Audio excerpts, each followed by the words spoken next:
मराठी राजभाषा निर्धार समिती उत्तर गोवा यांच्या वतीनं 11 एप्रिल रोजी म्हापसा येथे जाहीर सभेचं आयोजन करण्यात आलंय। ही सभा डॉक्टर राम मनोहर लोहिया उद्यान म्हापसा टॅक्सी स्टँड जवळ दुपारी 3:30 वाजता होणार असून या कार्यक्रमाबाबत अधिक माहिती देण्यासाठी पत्रकार परिषद आयोजित करण्यात आली होती। मराठी राजभाषा निर्धार समितीचा जाहीर कार्यक्रम शनिवार दिनांक 11 एप्रिल रोजी संध्याकाळी 4 वाजता आयोजित केलेला आहे आणि त्या कार्यक्रमाची रूपरेषा आणि त्या कार्यक्रमासंबंधीची माहिती सर्वांपर्यंत पोहोचावी यासाठी या पत्रकार परिषदेचं आयोजन केलेलं आहे। मराठी राजभाषा निर्धार समितीतर्फे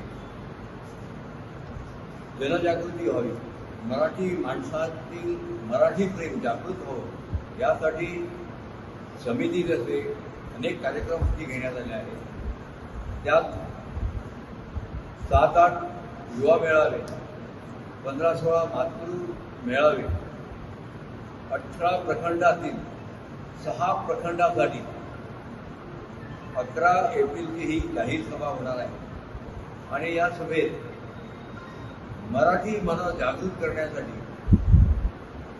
आमचे नेते आणि विविध भागातील प्रखंड प्रमुख उपस्थित राहणार आहेत आणि जनजागृती करण्याचं काम करणार आहेत। मराठीला राजभाषेचं स्थान मिळावं यासाठी ही जागृती आणि मोठ्या संख्येने सरकारला समजावं की बाबा किती जणांना मराठी राजभाषा झालेली पाहिजे आहे समजावं यासाठी हे आमचे प्रयत्न आहेत आणि त्यासाठी सर्वांनी मोठ्या संख्येने उपस्थित राहावं।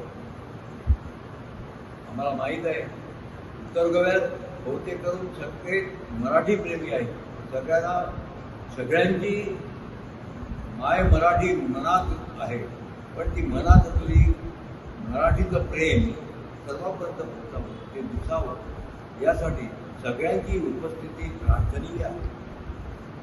आपशातीलच नव्हे तर उत्तर गोव्यातील सगळ्या लोकांनी आपण मराठीच आहोत, मराठी राजभाषा झाली पाहिजे या निर्धाराने या जाहीर सभेत उपस्थिती लावावी असं नम्र आवाहन मी करतो।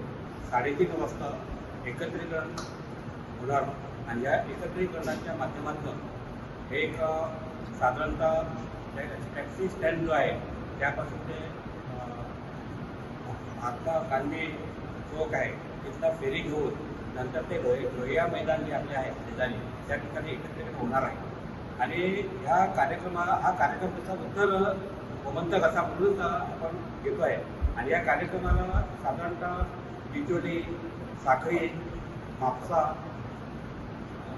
हळदोळे आणि बार्देस सगळं परिसर याला अपेक्षित आहे।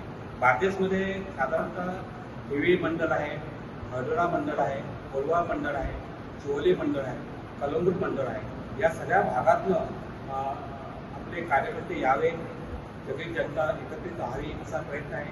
त्या ठिकाणी कोकरा बैठका, लहान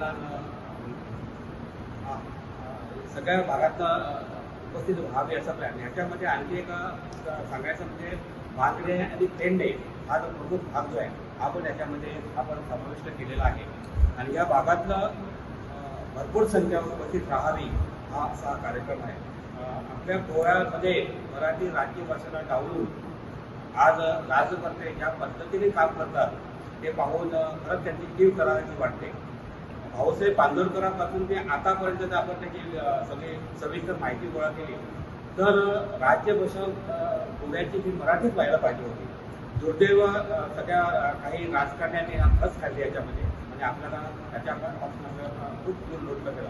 परत एकदा सगळे जनतेकडे आपण जात आहोत, त्या जनतेच्या माध्यमातून असा एक कौल आपण सरकारला देऊ की ज्या कारणे सरकारला भाग पडू की आपली राज्यभाषा कोकणी बरोबर मराठी ही राज्यभाषा ही झाली पाहिजे असा आपला प्रयास आहे आणि त्या दृष्टीने आपला प्रयत्न चालू आहे आणि या प्रयत्नांना सगळ्या भागांना उत्कृष्ट प्रतिसाद मिळतो आहे। यानंतर या कार्यक्रमाची सगळी माहिती पोषण निवड ह्याच्यावर आपला गोवा चालणार नाही. सांस्कृतिक दृष्ट्या जर आपल्याला गोव्याची अधोगती थांबवायची असेल तर आपल्याला कोकणी बरोबर मराठीची 100% आवश्यकता आहेच आहे. कारण आपली सगळं 90 ते 95% साहित्य आपलं मराठीत आहे. 90 ते 95% आपलं जे सांस्कृतिक कल्चर आहे किंवा सांस्कृतिक वारसा जो आहे तो सगळा मराठीत आहे. आमचे बरेचसे लेख मराठीत आहेत, आमची नाटकं मराठीत आहेत. हे मी 95% सांगते. 5% मी म्हणत नाही की कोकणीत काहीच नाही, पण कोकणी भाषा अजून प्रगत व्हायची. ही प्रगत करण्यासाठी सरकारने आतापर्यंत काय प्रयत्न केले? 40 वर्ष झाली राजभाषा करून कोकणी. मग कोकणीच्या शाळा का नाही वाढल्या? कोकणीचं साहित्य का नाही वाढलं? कोकणीमधनं संत मंडळी का नाही अजून तयार झाली? कारण सरकार कोकणी राजभाषा केली तरी कोकणीला बढावा देण्यासाठी काही काम करत नाही. आणि ज्या भाषेला बढावा आहे मराठी भाषेला, त्या भाषेला मान्यता देत नाही. हा विचित्र जो काही खेळ मांडलाय सरकारने, तो सरकारने आता कमीत कमी आता थांबवावा.